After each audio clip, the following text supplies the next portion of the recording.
All right, here we are. Another episode of Chiropractic is Sexy. I am Dr. Paula Ruffin. And I'm Dr. Erica Peabody. We have a great show for you per the usual.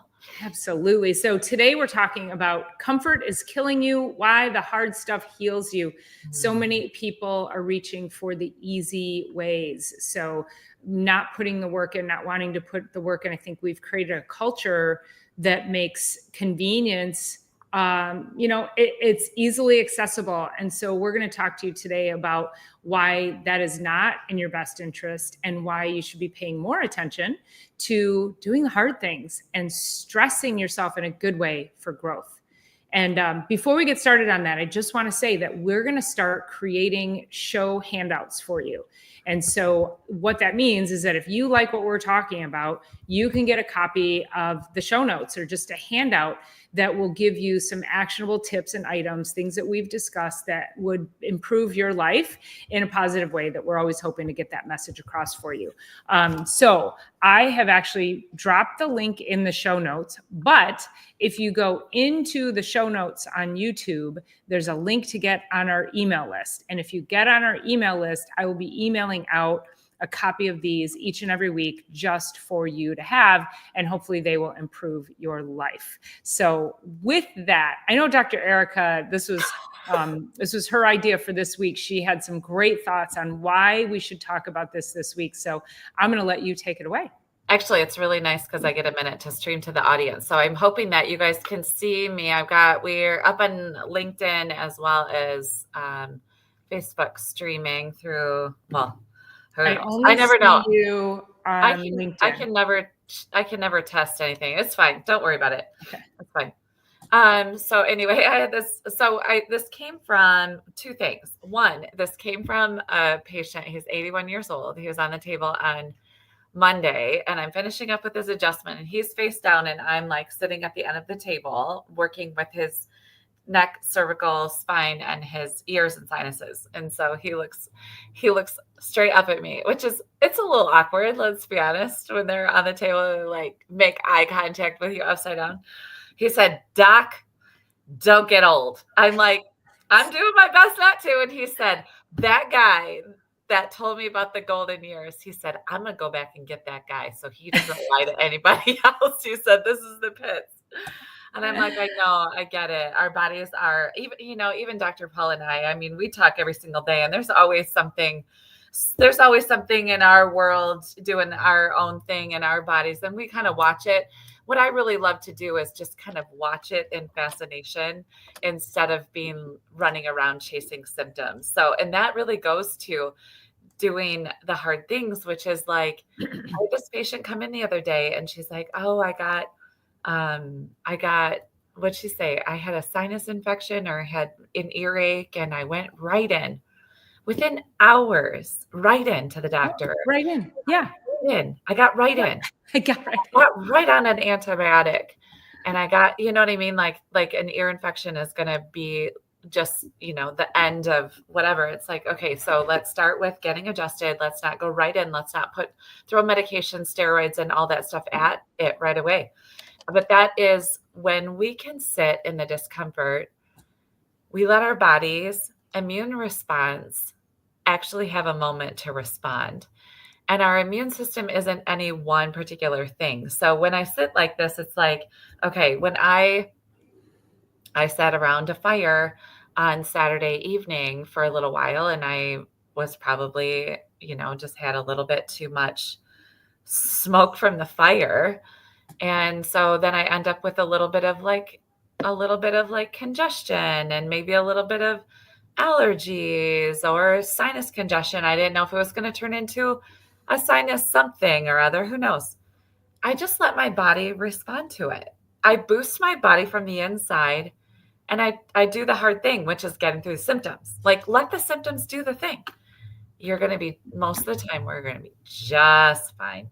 Well, and that's the resilience of the body, that the body's going to do what it needs to do. And so we ignore what the body's doing because we think something's wrong. And yet the body's doing what it's doing because it's doing something right. It's doing what it needs to be doing to heal you, to adapt, to purge out whatever because you sat near a fire, which I get the same thing. I know the next morning if I'm around a campfire, I will sound like I smoked 2 packs of Marlboros and cracked the filters off. So it can be brutal. Hey, Rudy, nice to see you in here. Thanks for joining us. But I had a patient this morning also, and I love when people start to get in tuned to their bodies. And, we can often, I don't want to call them judgments, but we've been in practice a long time where we kind of know like the people who are going to get it and then the people who aren't. And when I say that, what I mean is the people who are really going to connect to, wow, this is amazing. I feel the changes. I want to stick with this. And so this particular patient, she's been here for a couple of years now, and money was an issue for her, and she stuck with it. She came in with really bad plantar fasciitis. She had been everywhere doing all the things that, taking the medications, and she went to she went to podiatrist, and she said, well, the podiatrist was good because they gave me a diagnosis. And I go, and I said, I could have told you had plantar fasciitis. But today in our conversation, she comes now once a month because that's all she can afford, but she recognizes that that's better than not doing anything. And she said, no, I'm starting to notice, and she started to describe what she notices. And this is what I love. And I shared this with her. I said, when you came in, you were in crisis, right? And she said, yeah. And I said, so now do you feel like we're just like making tiny tweaks and adjustments? She goes, yeah. She goes, I never want to go back to that crisis mode. And she goes, and that's why I stuck to it, because whenever I feel these slight little changes, then I know it's time to get adjusted. And that is the beauty of being under chiropractic care, when it really opens up your mind to not ignoring your health. And I talked about this, I think, on my Reset Monday, where I was like if you get a craving, a sugar craving, you give in to that craving. You have to start paying attention to the craving and saying, I can't give into that anymore, because that is a alarm bell in my body. So why am I giving into that? Why am I feeding that? Why am I fueling that? And so I think that goes for everything else that we experience, and that it's easy to go for an Advil. It's easy to to just lay down and do nothing. Sometimes movement when you're sore is the best possible way through it, right? Yeah, there was, one of the guys out there big in the health industry and wellness world right now is Gary Brecken. He talks about that aging is the aggressive pursuit of comfort. And I loved that. I sent that to Dr. Paul yesterday. I was like, oh my gosh, I love this phrase. And you can have whatever opinion about him or not. It doesn't really matter to me, but I loved that idea of like, when you get up, when you do the hard thing in the morning, you get up, you go to the gym, you go work out. Right now I'm cold plunging and saunaing in the morning. But when I do that, it's like, do the hard thing, because everything else, it actually helps to heal us. It helps to reverse some of the aging processes of the day to day. I'm drinking a ton of water. Like I've got a green tea right here, and I've got water, electrolytes, vitamin C. Oh my God. We're such kindred spirits. I know we are. And so it's like, but I could easily go and just, I could take some Advil this morning. I could have gone whatever, but it's like, if I just let my body do this thing that it's doing, go get through to the other side, do something that's uncomfortable, but I know that increases my longevity. That's the hard stuff. When we go back to the title of this stuff, it's the comfort. It's the rushing off after a little sinus stuff and picking up something that's it's like you have a itty bitty, a bit of smoke going on in your body, and you're going to just douse it, call in the fire engine and just freaking douse the body with just a bunch of stuff. You know what I mean? And unless you're doing that with your supplements, if you're doing that with medications, and again, I could go back to this long list of medications that I have sitting here from one patient. It's like, we just cannot keep chasing symptoms around. I've had my own healing journey over the last 6 months. And I'm just like, now I'm watching my body slowly, millimeters at a time. I can literally now feel the healing every day, just a little bit better. Every day, just a little bit better. I could take Advil, multiple times a day and feel great all the time, but I'm counteracting the actual healing process by doing that. That one patient that I always have on Thursdays at 12:30 before the show, she's like, you know what? I think I'm gonna go in for shots. She's like, I've tried everything. I've tried this, I've tried that. I'm like, I get it. And she's like, and I haven't tried it for a little bit of time. And it's like, I get it. Why don't you try quitting smoking? You know what I mean? Oh my I God. had this other patient in earlier this week, and she's like, "Oh, I feel just here, like I'm not healing very well. My recovery is for crap." And she's like, "Do you think I should quit vaping?" I'm like, "Oh my God. Yes. Oh my God. Why is Oh that even my a goodness." question? It's not a question. And I'm like, "Do you know it? Do you know when you get that vape oil into the body, into the lungs, it doesn't leave your lungs. Every bit you put in there, it doesn't get out of there. There's no way out." Mhm. She's like, "Well, I've only been vaping for like 3 years."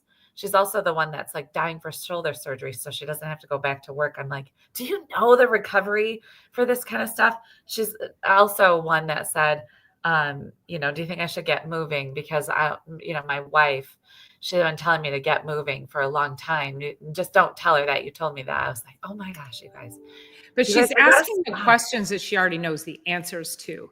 And that's where I always say, when you are like, I don't know what's going on, it's not getting better, I don't know what to do, I'm confused about what I should do.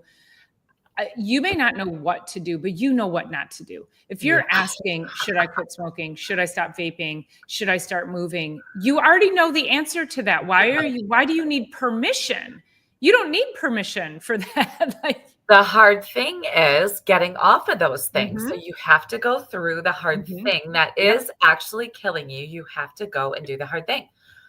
It's funny because I know, especially lately, because I've been doing a lot of it. So my lake is, I don't know, 40, just above freezing. It melted maybe 4 weeks ago, but we've had snow since, we've had frost covered homes and grass and all that. And I know if I go in the morning and I get down to the water and I go in for at least 90 seconds, my whole day is going to change. It's only not, it's hard and it's never going to feel good.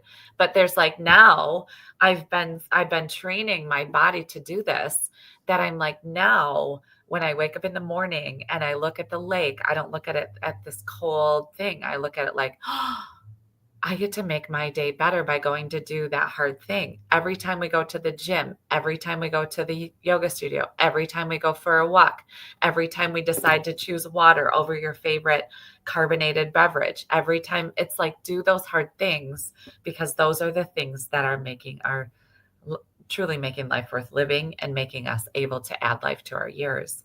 It's a great point. And I also want to say, and I know cold plunge is really still having its moment. Um, that I'm a pick and choose a cold plunge time of year kind of girl.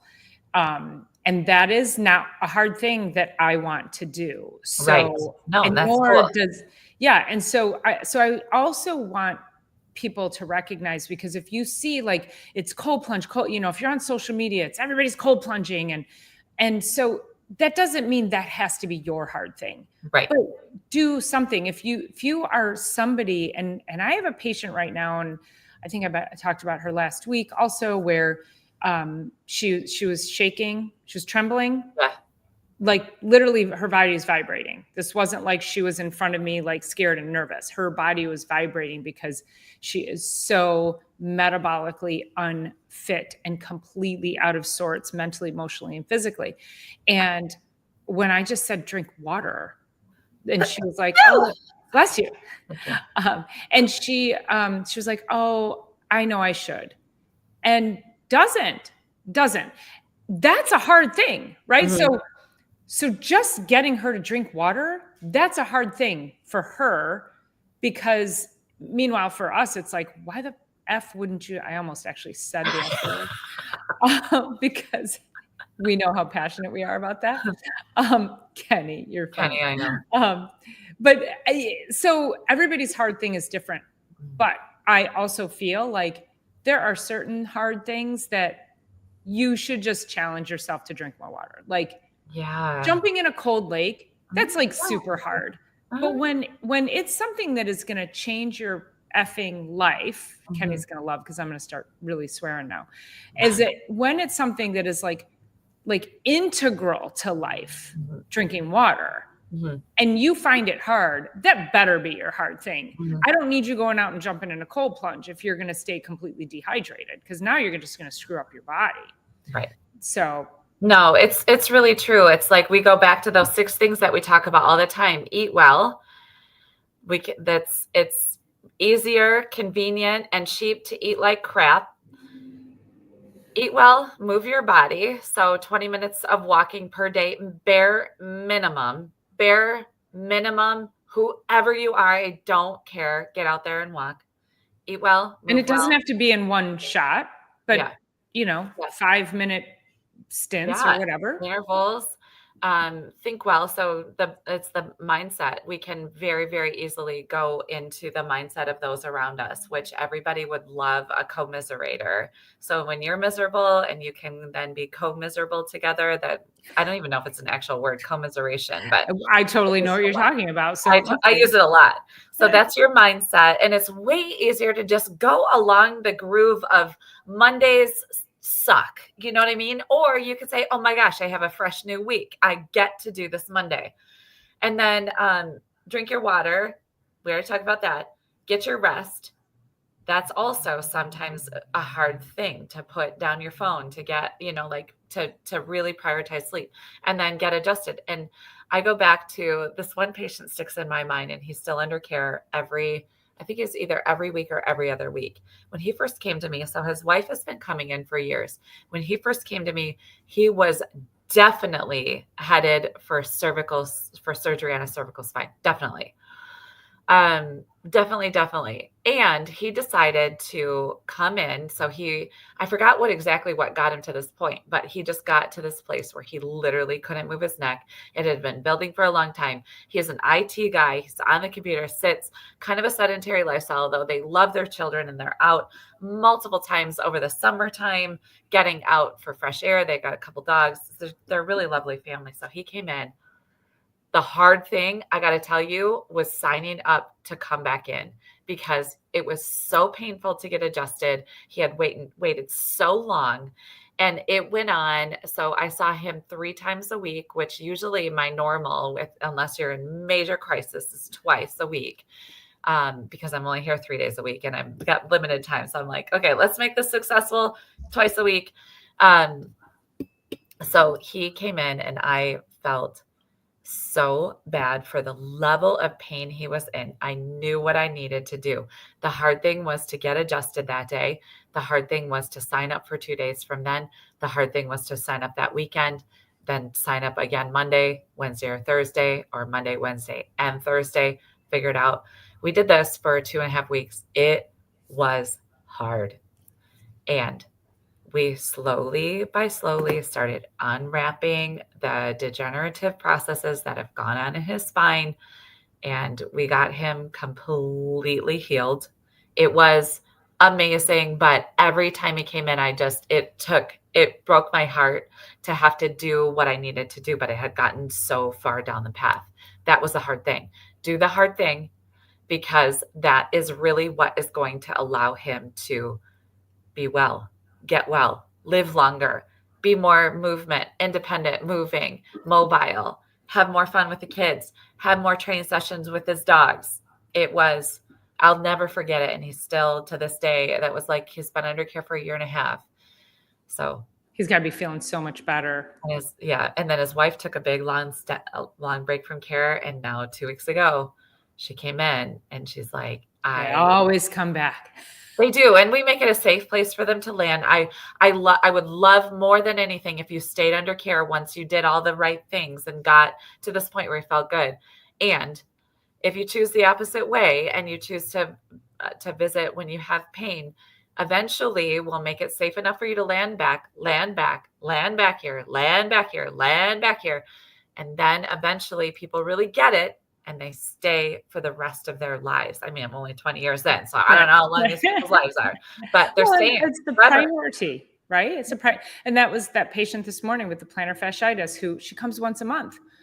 I would like to see her more than that, but I'm happy she's committed to being here once a month.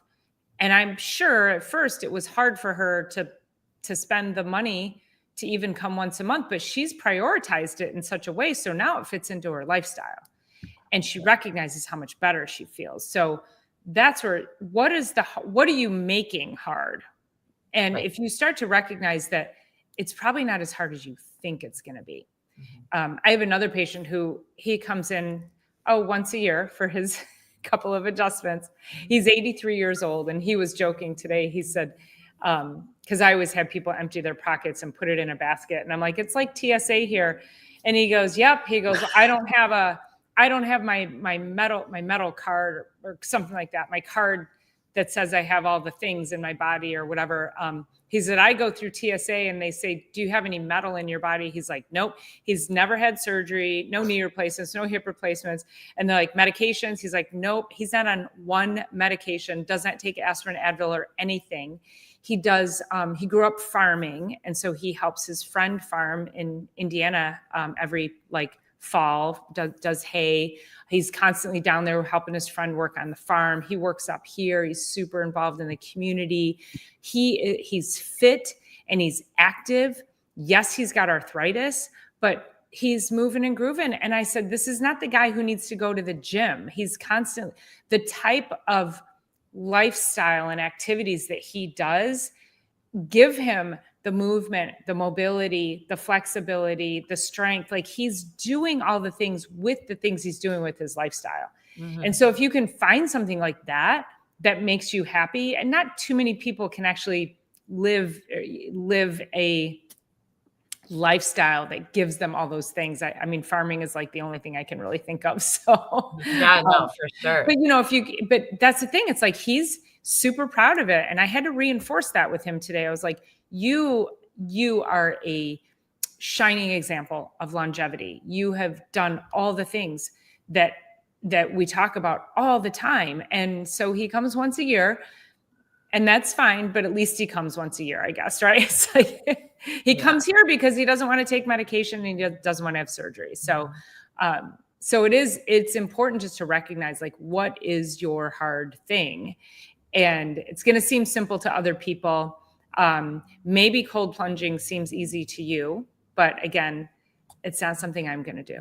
Yeah, no. And it doesn't have to be. It's just, I know that when we do, who was it that said when we do the hard things first thing in the morning, the rest of the day gets easy? We were just talking about it earlier today. That was Brian Tracy. So Brian Tracy wrote the book, Eat That Frog. Yeah. And he talked about eat the frog, right? You do the hard thing first thing in the morning, and it makes the whole rest of your day, easier. And I think it's true. I mean, I got up yesterday morning.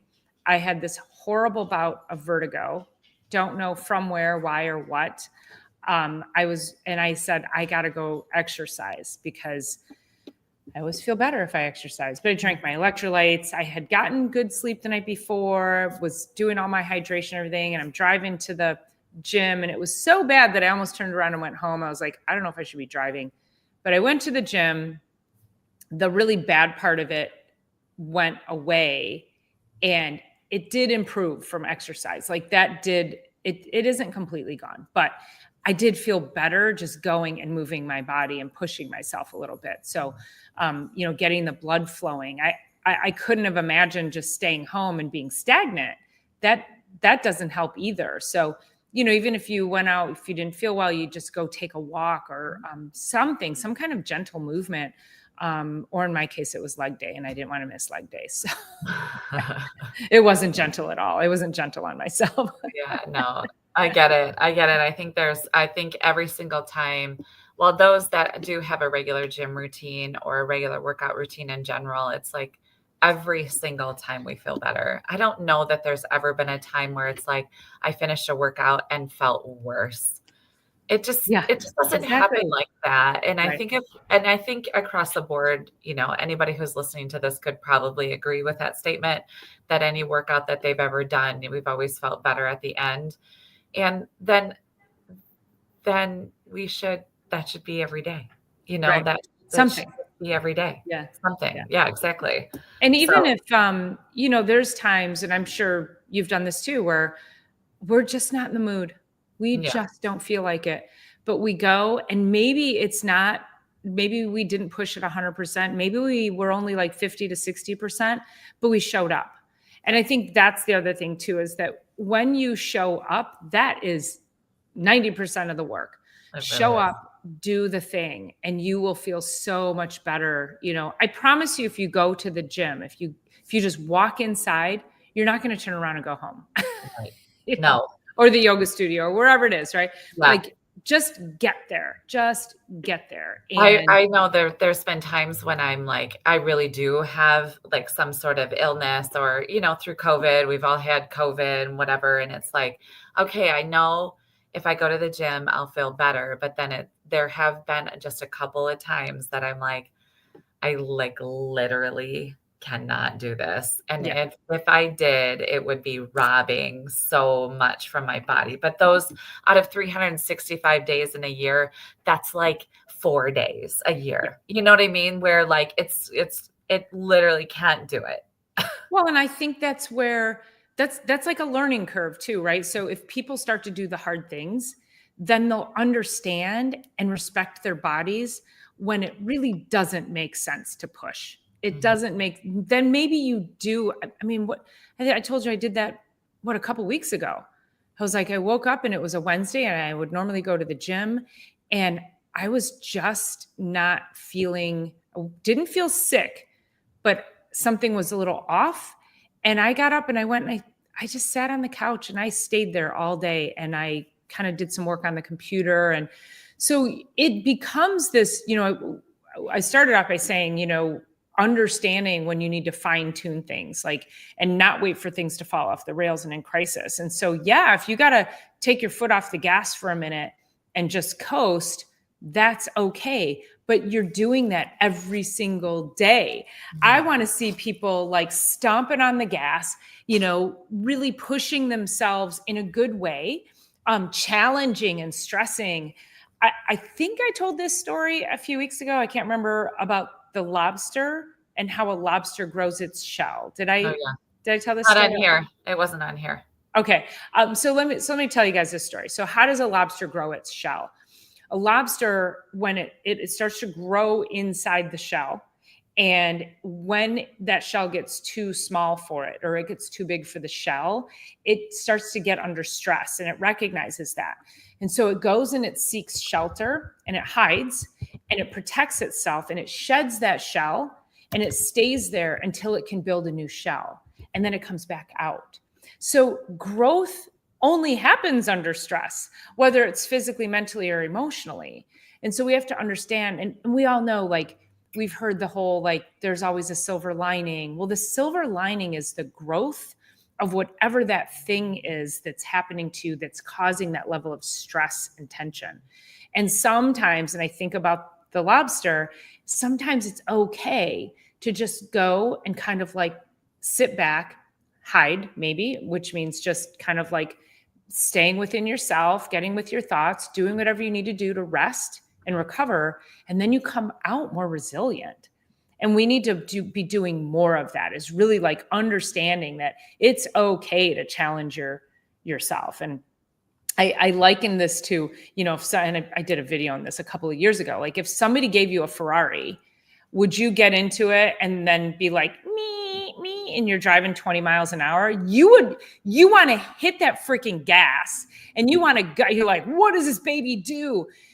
That's how I want us to look at our bodies. Our bodies are like even better than a Ferrari, right? This human body can do so much, and yet we never tap into its full potential. So that's all I want for everybody, is to challenge yourself, see where your limits are, your boundaries, and you can go so much further than you think you can. Right. There's always that phrase that the yoga instructors talk about all the time, where our mind will give out before our bodies actually will.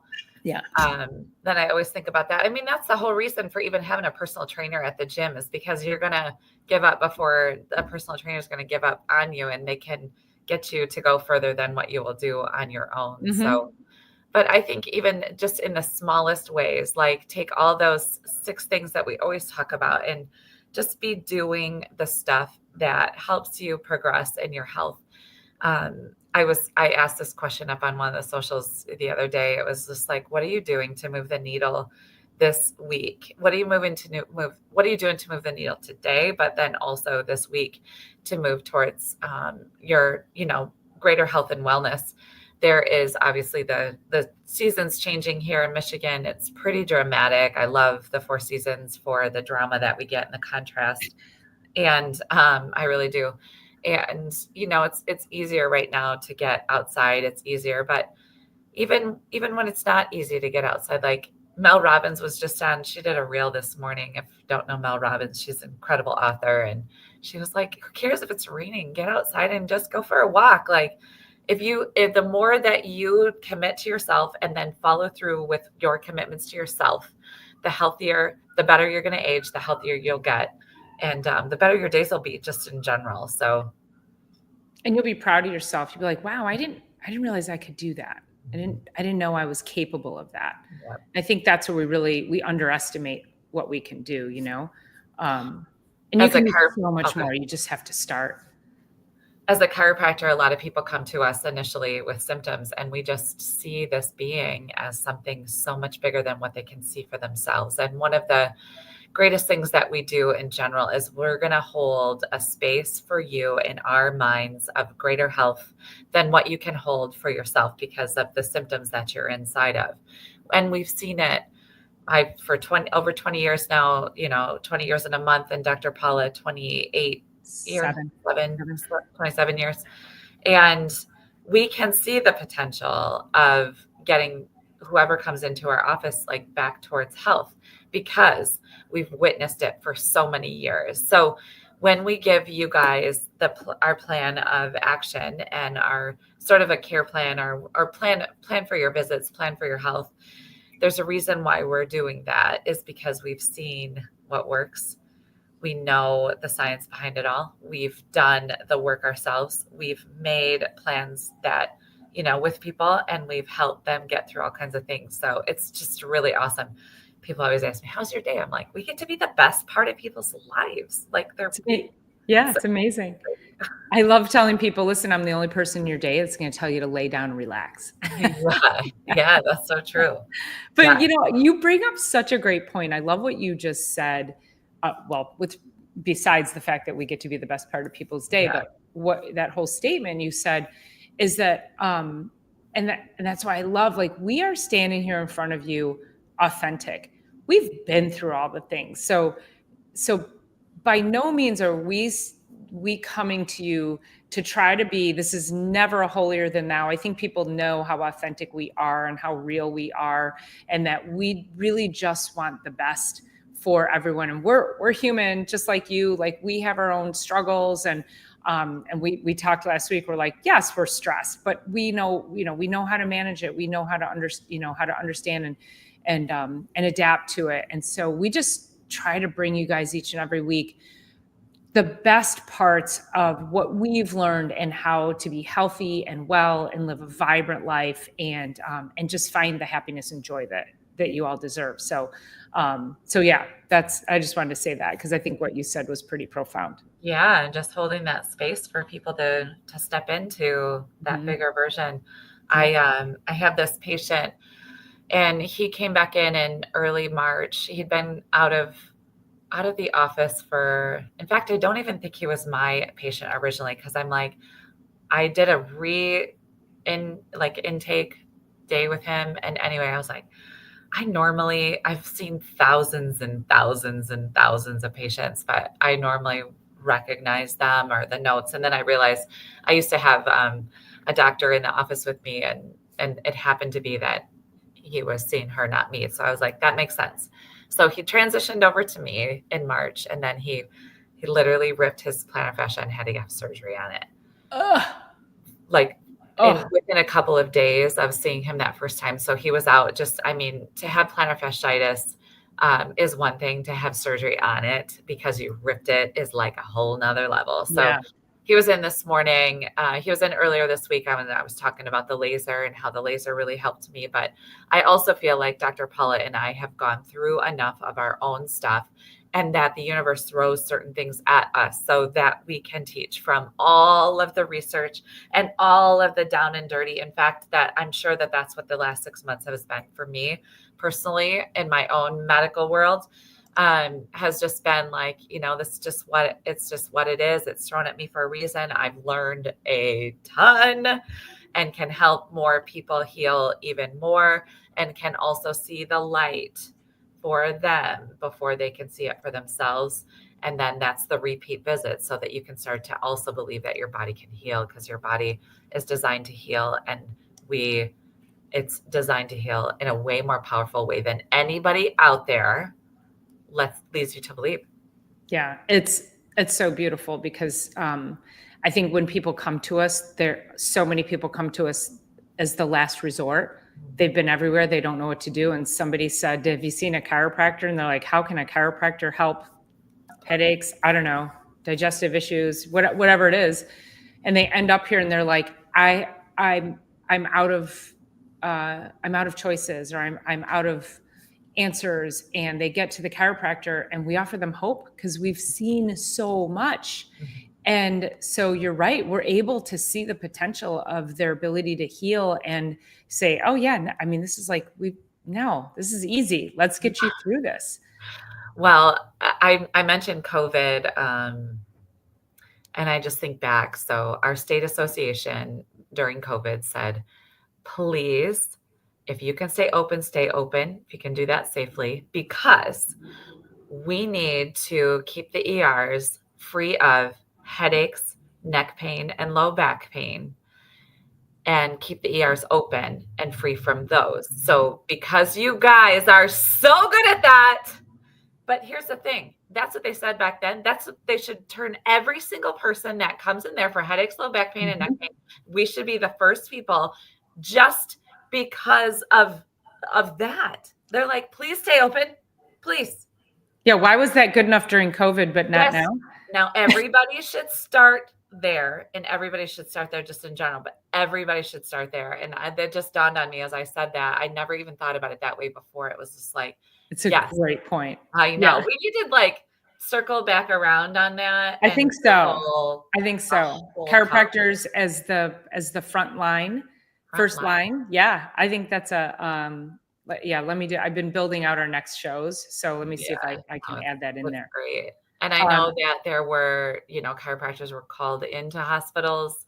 They were called in to work fully garbed and all of that, because they were running out of the stuff that doesn't help anyway. Right. Exactly. And also, annihilates the body in the process. So anyway, let's mic drop on this show. And we got, it's you can see my frontal lobe just went I know. And I'm like, whoa. This is something we have to dive deeper into, because we all can see that we have to unleash what's in Dr. Erica's brain at the moment over that. We need to unleash what's inside of every single one of us. Yes, for sure. And before we go, I just want to comment on Shawnee. Shawnee, thanks for being here. Before you dropped in, I was saying that many people, what they do for a living or in their hobbies, they end up getting the strength and the flexibility and the mobility. And I think gardening is one of those things. I'm the same way. I know I get out and I work in my garden all day, and I'm bending, squatting, lifting, turning, twisting, doing all the things. And it is one of my favorite activities to do, because you get so much joy out of what you're doing. And you're actually giving your body such, physical nourishment while you're growing your food for actual nourishment. But then it's this mental, I don't know, gardening to me is there's so much joy into it. So I can't wait to hear more about what we got going on. If you could find ways to mimic some of those motions, which, I'm just think about if you just squat multiple times off season, and almost like training for gardening, because it is a thing. People get out in their gardens or out in their lawns, and they're 4 or 5 hours later, because you just get lost in it. And it's the greatest thing to get lost in. But if you can mimic that, some of those motions, and work on building the muscles that help you do that, that can help you move into the season with less pain and discomfort. So Yeah, that's wonderful. We That's can talk awesome. about our brain. Well, I think that's probably a good place to put a pin in it. I just want to make an announcement. This Sunday is Easter, so I will not be on live, but Dr. Eric and I will be back here next Thursday for you guys. And don't forget to sign up for our email, because I'm going to be sending you each and every week handouts from the show. So actionable tips and things that you can get from each and every week from us that you can use to help improve whatever area of your life you're looking for. So get on the email list. I did drop a link at the very top of the comments, but also I encourage you to stay connected through email as well. Cool. Maybe we can even post that out on our social platforms too. That would be awesome. I can absolutely do that. So I'll create all of that. So Awesome. yeah, I'm the producer. I realized I'm the producer of this show. All right, you guys, thanks so much for being here. Thank you all for your engagement. We appreciate it. Make sure you're sharing out these links and letting everybody know what we're doing over here. We have 10 whole subscribers on Chiropractic is Sexy. So, maybe we can double that in the next week. Let's see what we can do. Okay. All right, you guys. Love you so much. Thanks. Happy Easter to everybody.